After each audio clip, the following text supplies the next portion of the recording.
Ini. Dia nyerang.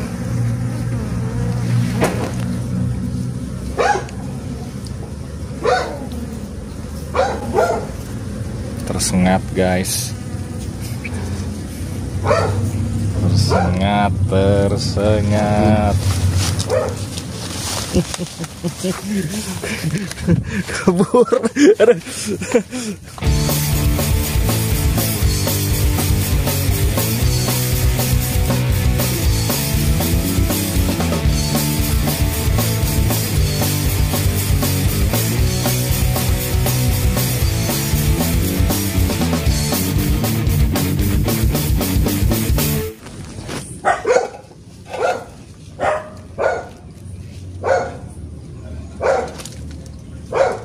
Ini guys, di tempat Om Andre nih.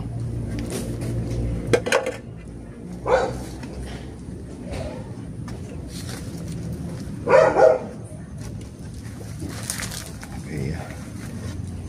Buka atasnya berarti Om ya? Ini saya tarik ke sini. Oh, ditarik. Sarangnya udah nempel ke sini. Sarangnya nempel ke pintu. Oh, ini iya. supaya gambaran. Ini. Dia nyerang.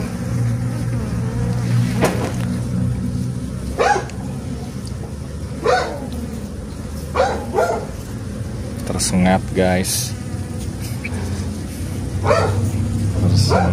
Tersengat. Kabur. Kok yang ini rada buas Om? Ya, karena sarang keganggu. David saya ambil dulu. Kenapa? Saya ambil APD dulu. Bahaya.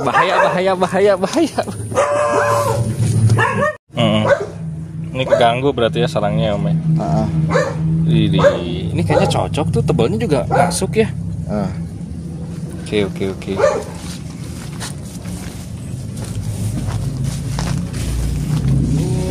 Guys, berharap dia naik ke atas, tapi ini nggak naik.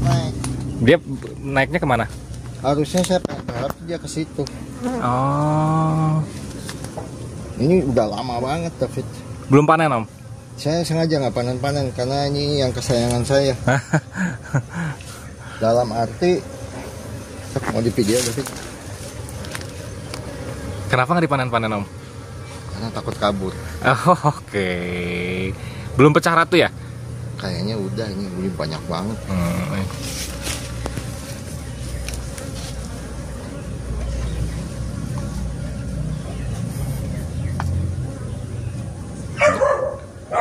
Udah deh, di pinggir tuh. Di pinggir.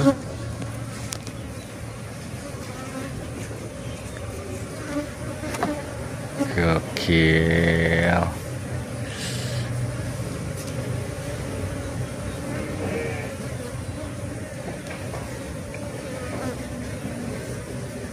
Salam ya David ya. Ngeri sedap.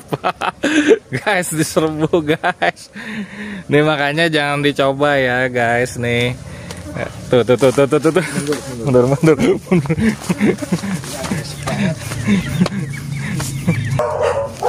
Kita biarin dulu aja biar dia tenang. Nah, udah ketutup ya pintunya. Udah guys. Udahan dulu. Bahaya. Balik lagi guys. Ini mau ditutupin sama genteng nih. Aduh, nih horor nih. Ini karakternya beda ya. Makanya kalian jangan coba-coba nyepelein yang beginian nih. Kalau bukan sama yang ahlinya. Soalnya karakter lebah itu nggak sama nih. Soalnya begitu kita panik, gerak-gerakin tangan atau apa masih dekat situ, itu akan otomatis lebih diserang. Men-trigger ya Om ya jadinya. Men-trigger lebah nih. Makanya biar tenang dulu nih. Ini tadi kesengat guys. Lumayan nih. Aku puntur. Cuman sengatan bisa beda-beda ya Om ya. Kadang ada yang sakit, kadang ada yang enggak ya. Betul. Sama nih karakter lebahnya guys. Jadi hati-hati nih, jangan nyepelein ngegampangin bahwa ternyata lebah itu semua sama. Enggak, ini juga lebah. Ini malah lebah piaraan malah lebih ganas kemarin dari kita ngambil dari yang liar. Makanya hati-hati ya, harus sama yang ahlinya nih. Kalau misalnya ada di rumah kalian, di kebun, hati-hati. Jangan coba-coba. Jadi ini taruh gentengnya lagi biar nggak kehujanan.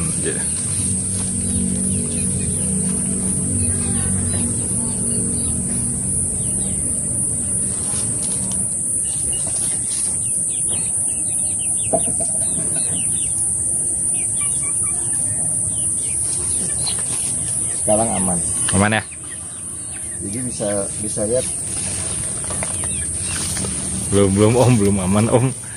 Ini kayaknya ada sensi nih lebahnya nih kayaknya nih. Udah biarin aja om. Kita lihat trigona om.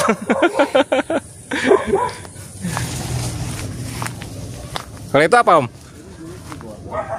Nah, ada juga. Oh ini trigona nih guys. Saya hanya mau kasih lihat kendala salah satu utama beternak lebah itu ini nih. Oh semut. Oh jadi sarang semut ya om ya? Iya.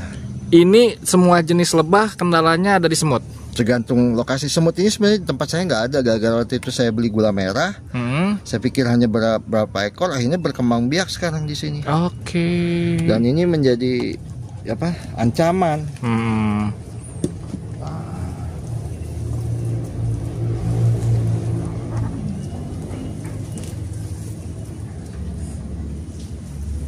Kalau sudah terserang semut, biasanya nanti koloni yang di dalamnya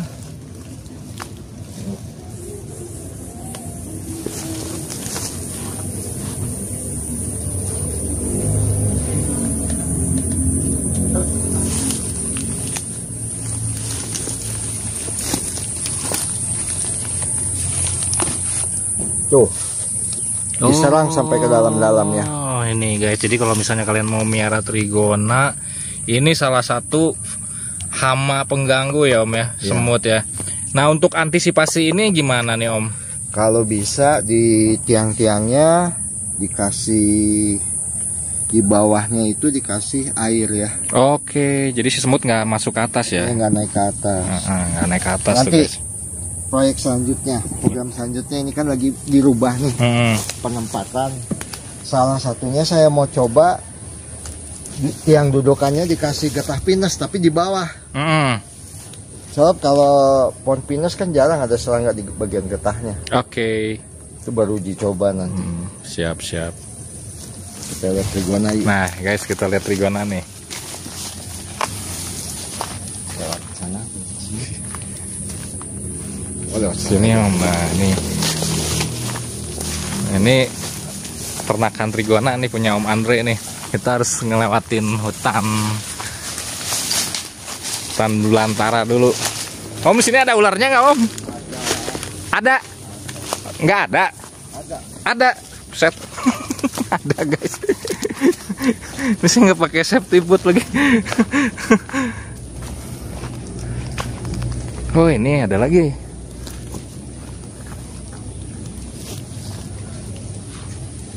Oke. Ini bisa dilihat. Ini trigonanya tuh. Oh ada. Ini ciri-ciri lubang masuk trigona ya? Ya pintunya. Pintu masuknya nih guys. Oke.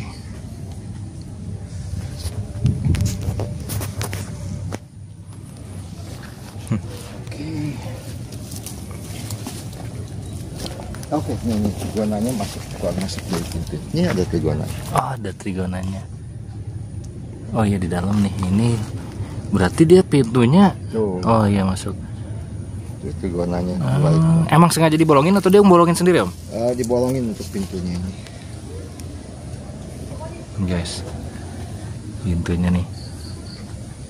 Luar masuk tuh. Kecil ya dia ya. Ini yang jenis Levisep. Levisep.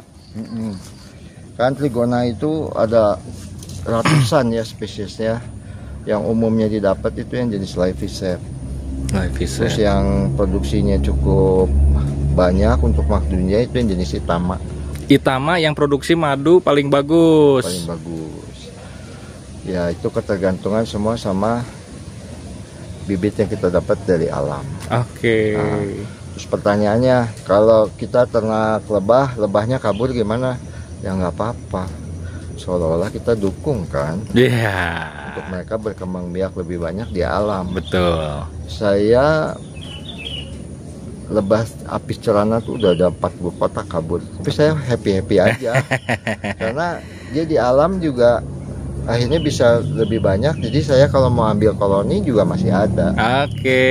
Dengan catatan ngambilnya tidak dibakar. Oh, tidak dibakar. Di depan sarang. Ada satu daerah di sini, saya sebut aja daerah Gilihiem, dulu banyak lebah di situ, tapi karena teknik pengambilannya kurang pas, jadi mungkin dibakar di depan sarang, jadi kebakar lebahnya sama ratu-ratunya semua, akhirnya jadi berkurang di habitatnya. Oke. Nah, termasuk trigona daerah saya dulu nggak ada. Dengan beberapa yang kabur, saya harap juga akhirnya daerah sini juga bisa banyak trigona. Oke. Tuh guys, jadi kalau misalnya kalian nangkap dari alam, jangan barbar ya. Jangan main bakar pembalakan liar, tapi istilahnya ya berkepribinatangan lah, jangan main dieliminasi semuanya gitu. Betul. Jadi bakar-bakar gitu. Memang salah satu tujuan pengambilan koloni apis cerana di samping madu kan istilahnya dia punya larva bisa digunakan untuk umpan mancing. Jadi saya pikir itu hal-hal yang wajar-wajar saja kan, karena ikan juga umpannya kalau pakai umpan alam lebih bagus. Tapi saran saya cukup pengasapan saja. Jadi nggak perlu sampai dibakar, kesian. Koloninya juga mati, apalagi ratunya mati. Seandainya misalnya sebagian dari koloni itu menyelamatkan diri, tapi kalau ratunya mati, otomatis koloni itu semua mati. Oke, siap. Nah nih guys, kita udah ada di tempat Om Andre. Ini ada koleksi Om Andre lebah trigona nih. Ini lebah trigona. Om, gimana Om nih, ceritain dong Om trigona ini Om. Nah, trigona ini asalnya bibitnya di alamnya tuh ada yang di lok kayu seperti ini. Ada yang di dalam bambu. Di alamnya? Iya. Kalau saya lebih suka beli bibit yang di dalam bambu betung yang besar seperti ini. Alasannya? Koloninya biasanya bentuknya lebih besar. Oke, lebih banyak koloninya. Lebih banyak. Dan kalaupun misalnya koloninya sedikit, mereka nanti akan membentuk koloninya di dalam. Dan dari jenis trigona yang saya lihat di dalam betung ini ada 2 jenis. Levisep sama satu lagi saya belum dapat namanya, tapi saya tahunya dari bentuk pintunya sama warna sarang madunya. Oh, ada yang warnanya coklat, ada yang warnanya hampir kayak merah marun gelap. Oke. Dan saya lihat yang merah marun gelap dia lebih besar. Jadi jenis itu bisa dilihat dari tempat masuknya sama warna sarangnya. Betul, sama yang pasti bentuk trigonanya. Oke, bentuknya juga ya. Nah, saya uji coba selama ini. Berdasarkan yang saya pelajari, kotak trigona itu ada yang seperti ini. Jadi dengan tujuan madu bisa produksi di atas. Ini koloninya. Atau ada yang bentuk panjang seperti ini. Bisa bentuknya seperti ini dan panjang ini. Efektifnya yang mana nih Om? Nah, kalau saya lihat sebenarnya tergantung daerah dan cuaca. Oke. Contoh, saya ada beli bibit dari daerah panas dengan kotak seperti ini. Full. Lebah full, madunya full. Tapi begitu pindah ke daerah, kebetulan di saya kan daerahnya dingin ya. Iya. Itu dia tidak seproduktif kalau di daerah panas. Nah, setelah saya pelajari kalau daerah panas, mungkin saya langsung kasih contoh aja ya. Oke. Nih guys, di tempat Om Andre nih. Yang efektif tuh seperti ini. Ini untuk daerah Dingin. Untuk daerah dingin kotak ya berarti ya. Kotak 2 susun seperti kita lihat. Dan ini dikasih mika. Dan lebih safety dari serangan semut. Oke, kalau pakai mika lebih safety. Nah, terus jadi di atasnya nanti madu, di bawahnya kolon. Oke, jadi 2 susun. Ya. Jadi mungkin bisa dilihat.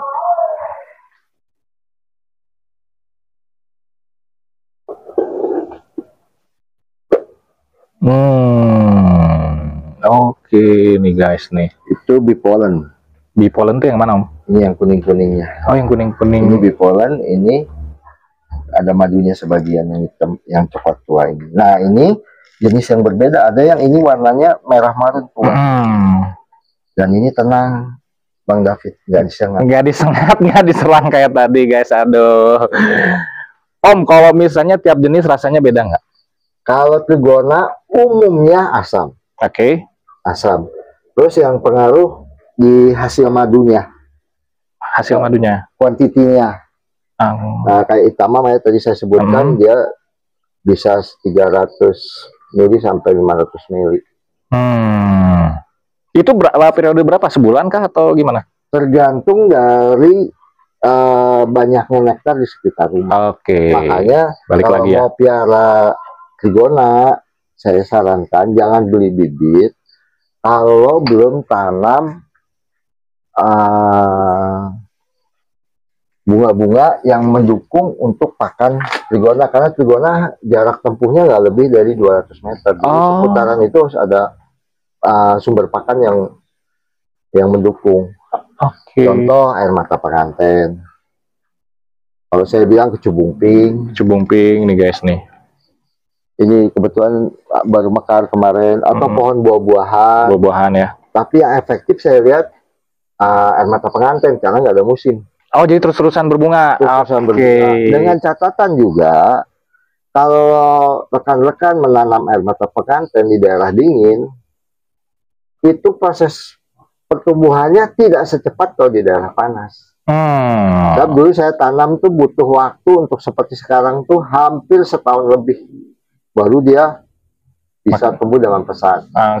Dan diusahakan kalau tanam AMP, di akar AMP itu sudah ada bentuk bulat-bulat seperti kentang atau umbi. Berarti si pohonnya itu sudah cukup tua, itu akan membantu supaya pohonnya lebih cepat berbunga. Tapi kalau yang masih kecil-kecil itu prosesnya lama. Terus ada juga bentino. Bentino itu pohon dari alam ya. Pohon dari alam. Terus kalau di tempat saya kan ada duren, ada mangga. Jadi itu semusim. Ada rambutan. Tapi untuk mensuplai nektar atau bipolen, walaupun musim panas, istilahnya waktu paceklik bunga, pohon buah-buahan tidak berbunga, AMP air mata penganten. Oke guys, jadi kalau misalnya kalian mau miara trigona, pastikan dulu ada jenis bunga yang tumbuh tidak mengenal musim, berbunga yang tidak mengenal musim nih.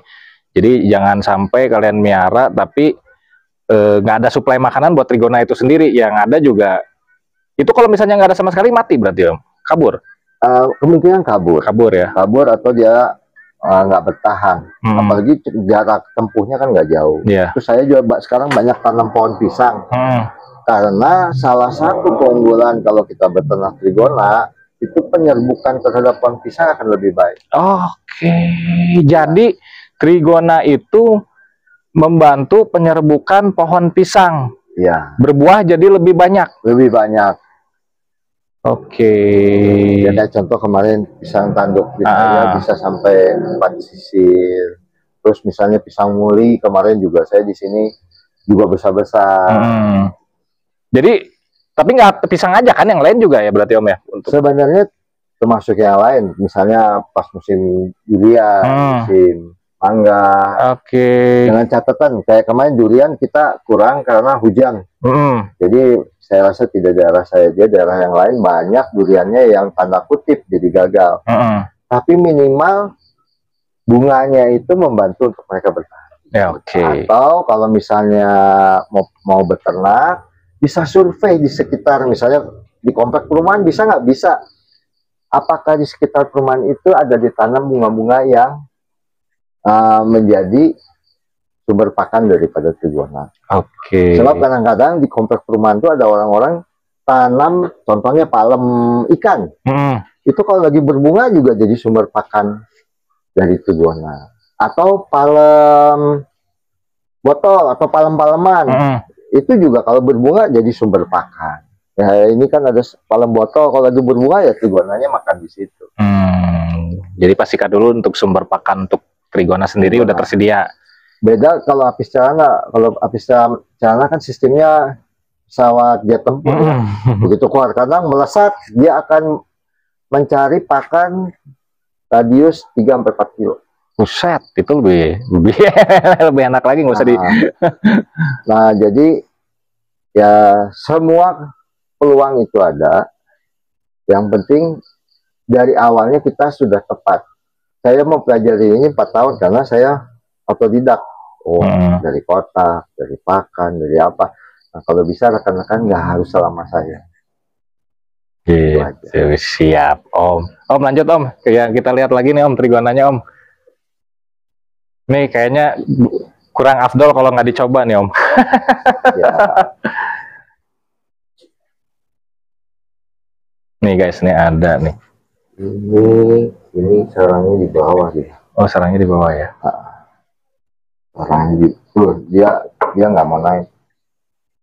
Oh, ini apa nih Om? Kayak selaput gitu?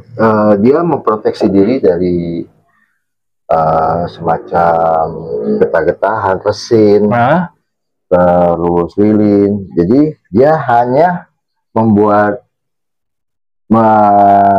madu di polen serta koloni hanya di bawah. Jadi itu ditutup sama dia, di cover gitu ya? Untuk safety. Oke.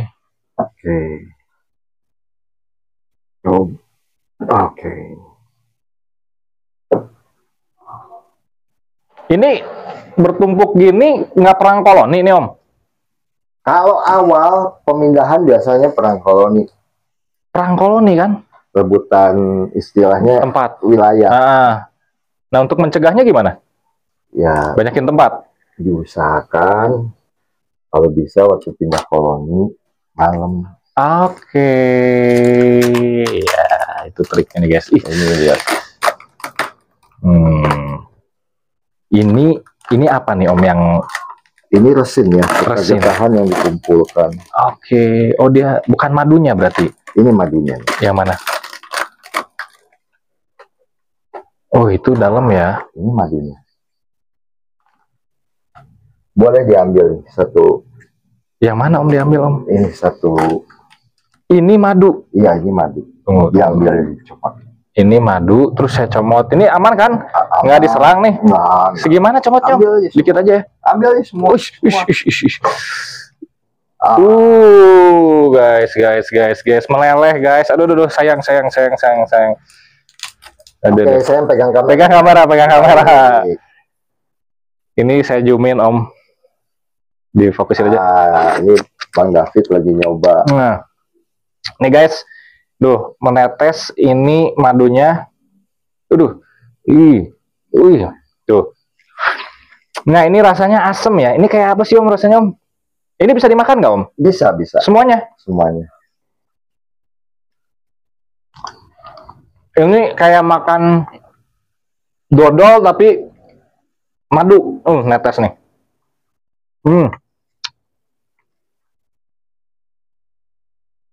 Nah ini guys, ini jelas beda ya sama.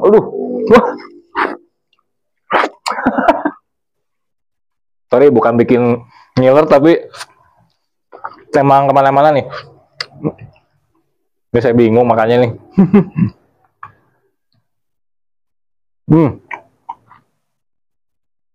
Asem, terus ininya kayak jelly, kayak makan dodol Om ya? Iya, kayak makan dodol.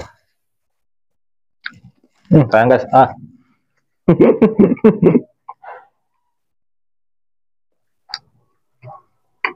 Om, dari satu tempat ini bisa maksimalin berapa madu, Om? Dan ini nggak terlalu lengket ya?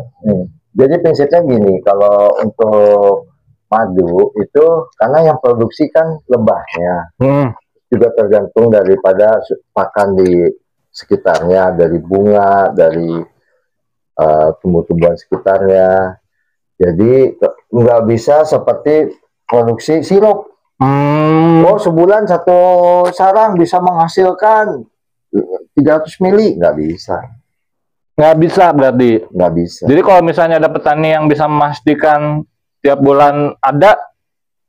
Itu bisa, dengan catatan pasti dia punya koloni lebahnya atau kotak lebahnya banyak. Oke. Atau itu dari koperasi petani. Oke, guys. Peternak lebah. Ya, koperasi berarti ya. Makanya bisa kontinuitas dia. Betul. Om, saya cuci tangan dulu, Om. Pertanyaan nih. Ngumpulin madunya triknya gimana, Om, itu? Ada dua. Yang paling mudah beli bibit. Dengan catatan harus dari peternak yang kompeten. Oke. Dan bahasa saya yang punya integritas lah. Integritas. Kan ada kasus nih. Ini kemarin ini heboh.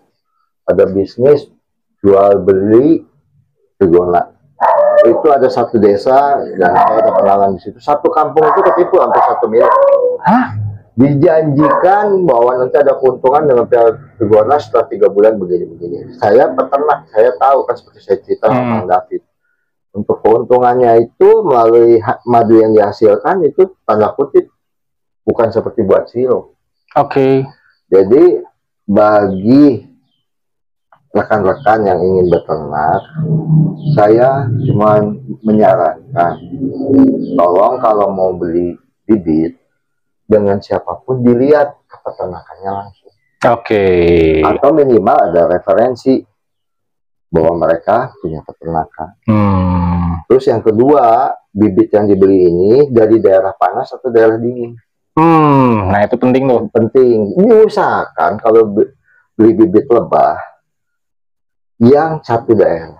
Oke. Jadi kalau daerah panas dibawa ke daerah dingin, satu dia harus adaptasi. Kedua kayak kotak. Ternyata kotak itu kotak untuk koloni nggak di semua daerah bisa tepat. Karena apa, suhu juga pengaruh. Ya. Jadi semangat, dan beternak lebah itu makhluk hidup. Jadi kita nggak bisa memaksakan mereka untuk mengikuti manajemen kita. Iya, betul. Kita yang memahami justru bagaimana kita mendukung mereka, mensupport mereka.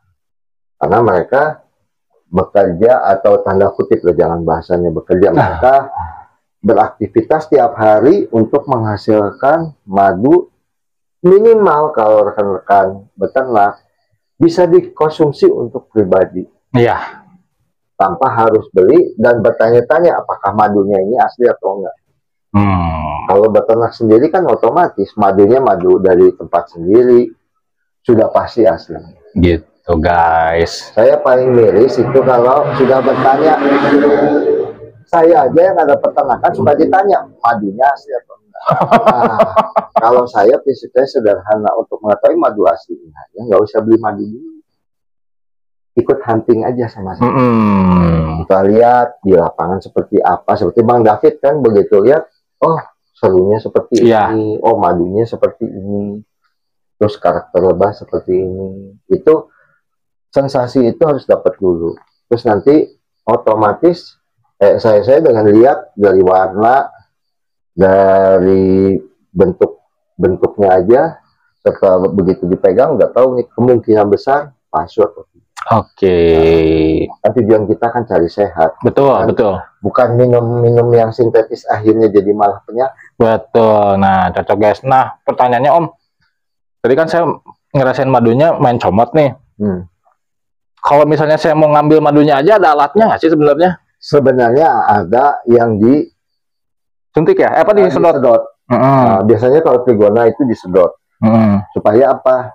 Dia si rumah madunya itu tetap utuh. Tetap utuh. Jadi dia bisa memproduksi madu lagi. Oke. Sebenarnya itu, cuman ini supaya Bang David dapat feel-nya, saya suruhnya langsung. Nah, enak semua guys. Based on nature. Berdasarkan di alam begini ya. Gitu guys. Nah, ini misalnya kalau misalnya rekan-rekan ada yang mau beli, bisa kontak aja Om Andre Om ya. Tadi saya udah informasikan, kalau buat saya beli itu gampang. Semua ada rezekinya. Yang penting memahami dulu, oh lebah itu seperti ini, karakternya di alam begini. Terus pas kita coba di alam, contoh kalau mau beli koloni tadi yang kedua, kita nyari sendiri koloninya, coba di rumah. Nah ini juga ada proses-prosesnya. Kalau saya menyarankan kalau bisa ikut ke alam, nanti saya kasih ilmunya, dan akhirnya coba mulai beternak sendiri. Oke, nice. Nanti tinggal saya kirim, tulis nomor Om Andre aja di deskripsi. Kalau kalian juga tertarik nih sama Trigona, ini enak bener, asem, beda, sensasinya beda. Kalian bisa order aja nih. Kalau misalnya ada waktu mau ikut hunting dan tahu resikonya kesengat seperti apa, kalian juga bisa ikut Om Andre. Itu sama Bang David harus ikut juga. Keseruannya selama ini akan terus. Seru guys. Nah ini juga Trigona ya Om ya? Ini Trigona, tapi ini dibawa langsung dari alam dengan kondisi ini. Ini pohon-pohonnya dibawa. Iya, tapi dengan catatan bukan pohon hidup di tebang ya. Ini tunggul pohon hasil tebangan orang. Yang kita coba, ini kalau dibuka tadinya berharap bisa ada madunya di atas. Ini kalau Bang David lihat, ini bawahnya bolong. Bawahnya bolong Om. Tapi berat Om, udah Om biarin aja. Bawahnya ini berongga. Jadi dia bukan utuh segini. Oke. Dia di atas ini. Oh kayu mati berarti ya pohon. Kayu mati. Oke. Nah ini yang jenis-jenis levisep. Kalau itama itu biasanya di batang-batang yang lebih atas. Oh beda. Nanti doakan saya punya itama juga. Siap, pasti nih nanti kita liput lagi nih. Gitu guys. Nih koleksinya Om Andre di sini semua ada. Ini yang masih asli dari alam nih seperti ini. Asli dari alam maksudnya? Ini sarang yang awal. Oh, sarang ini ngambil dari alam beneran? Iya. Tuh seperti ini. Tapi ini udah mau dipecah koloni, tapi dia balik lagi nih. Oh. Mau dipindahkan koloninya, saat ratunya nggak ketemu, ternyata balik lagi masuk sini. Oh. Ya. Tapi sama Om, ratunya yang diambil kan? Ya ratu sama. Kalau Trigona lebih mudah. Tuh. Trigona lebih mudah, memudahkan. Jadi kalau saya lebih suka cari yang bibitnya di betung. Kenapa tuh? Ya itu yang tadi saya bilang koloninya kemungkinan lebih banyak. Oke. Dan waktu kita memindahkan misalnya mau ke kotak lebih mudah. Mudahnya dibelah gitu maksudnya? Dibelah. Kalau yang kecil-kecil koloninya kecil, terus kalau apalagi di kayu kesian nanti ada yang. Iya tuh Bun, ada yang kena ini, ada yang terluka. Oke guys, ini seru nih, ini koleksinya. Nah, ini bisa diperbanyak nggak sih, Om? Sebenarnya nanti bisa pecah, istilahnya pecah koloni. Pecah koloni ya. Kalau saya menyarankan yang penting bisa beternak dulu lah. Bisa punya dulu piara 1-2 kotak. Terus mengerti, memahami, kenalan dulu lah. Jadi maaf yang kalau rezekinya ada, mau bisa, Om gimana kalau 30 kotak, 40 kotak, saya justru tidak menyarankan. Cukup punya 1-2 kotak, mengenali lebah itu apa, barulah kita bisa kembang. Oke, jadi mulainya dari 1 aja dulu guys, jangan banyak-banyak. Takutnya banyak-banyak karena kita berpikir ada modal, malah jadi keteter gitu. Kuasain dulu, belajar dari yang kecil aja dulu Om ya, berarti Om ya. Gitu. Bertahap tuh guys. Kalau udah berhasil baru. Ya udah Om, thank you banget nih, kita udah berkunjung ke sini. Tuh tadi kita juga udah ngalamin sensasi di Sengat Lebah. Ini tempat Om Andre, kalau kalian mau berkunjung, kalian nanti kontak aja Om Andre nih. Om, thank you banget ya.